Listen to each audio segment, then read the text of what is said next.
चढ़ते कार्तिकवाए छठी मैया गौआ देला दाय। चढ़ते कार्तिकवाए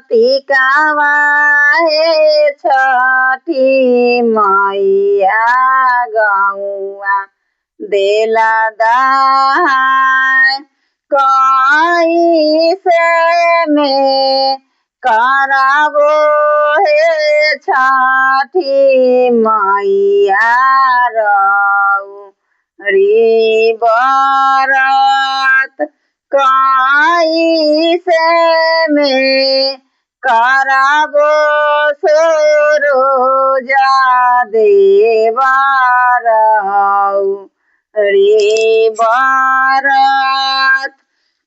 किसानमा घर जइहा गे आवाला की गेहुमा लइहा उधार।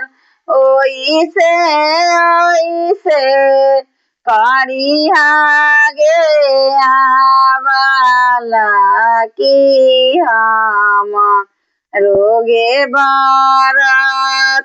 पनहेरिया घरवा जइहा गे आवाला की पनमा लइहे उधार।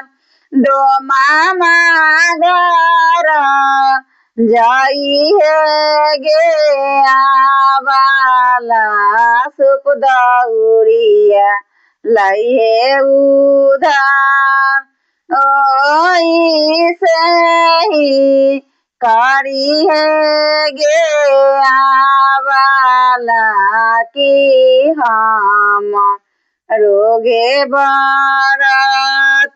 मालिया घर जइहे गे आवाला फूल डालियावा लइहे उधार।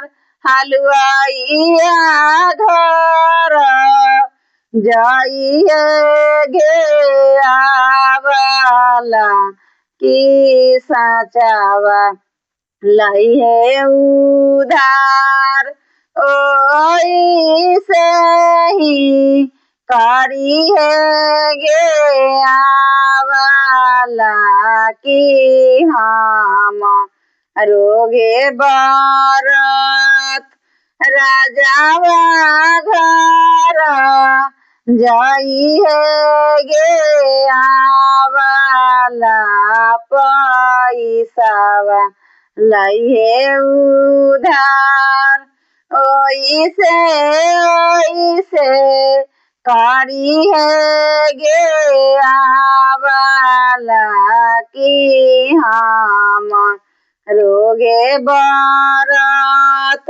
सारे घरवा जइहे गे आवाला के सब कुछ लइहे उधार। ओइसे ओइसे करिहे गे आवाला की हम रोगे बरत। साड़ी संग कटिया गे आवाला की हर भोगे तोहान।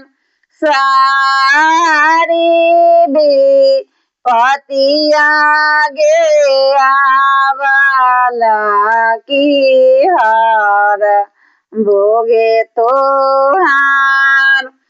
भरबो भंडारवा गे आवाला खुश होए तो परिवार।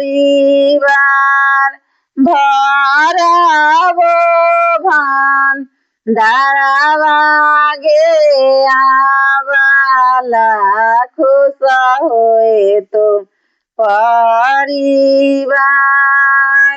ओ ऐसे ही खड़ी है गे आवाला की हम रोगे बरत। जय छठी मैया। आप लोग को ये गीत कैसा लगा कमेंट में जरूर बताइएगा और लाइक शेयर जरूर कीजिएगा।